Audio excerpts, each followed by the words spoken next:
I'm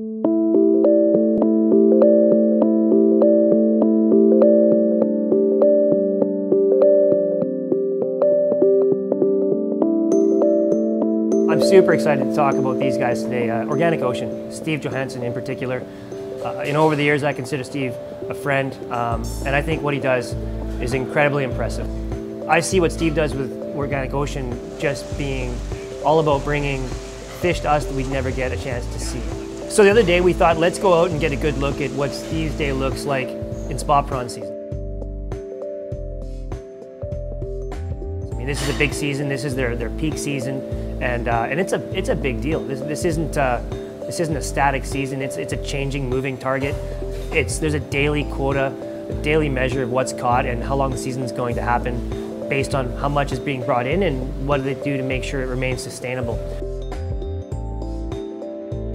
It's exciting. You don't know what's going to happen. You're pulling the line. We're all sitting, watching over, and wondering what's going to be in that trap. And the very first one, everyone's hanging over the side of the boat. Everyone's waiting to see, and you see the trap coming up, and you kind of see shadows. You're not sure. The first trap came out, and there it is. Not loaded necessarily, not full, but huge. Some of the biggest spot prawns I've seen. In my opinion, the best way to use spot prawn is live, fresh, the minute it comes out of the water. So, some of us who are used to this probably had a dozen in the first while right there on the boat. It's the sweetness of having that raw prawn. You lose some of that when you cook it. So being out on the boat, the salt air, just pulling it out of the water and eating a fresh spot prawn right there on the spot, I don't think you can touch that experience anywhere. This process is sustainable because it doesn't impact anything else but the prawn. There's no bycatch, and if there is a little bit of bycatch, we take it out of the trap, off the table, throw it back, it swims away. And same as small prawn, we can throw them back. Anything we're not supposed to keep, we throw back at lips.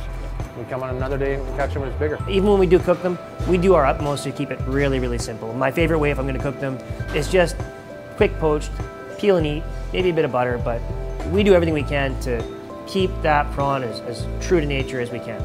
I think everybody in Vancouver has an eye on the spot prawn season. I think there's nobody I've talked to who doesn't have a feeling for when spot prawn season comes around. You wait for it all year long like any other holiday. But behind it, it's great that not only has it got the popularity and the excitement behind it, but it's a sustainable practice. Steve really, to me, epitomizes bringing the fish to the public. Spot prawn season, anybody can meet Steve. You go down to Fisherman's Wharf, and he's in a lawn chair beside the boat because he's already back after lunch, and he's selling the prawns right there to every person. So in the restaurant industry, we're used to knowing the guy behind the food, but he puts himself out there, and you can go down and buy directly off him and off of his crew right there, and that's a nice touch. That's the passion. That's how much they care about getting fresh fish to you. They'll do anything.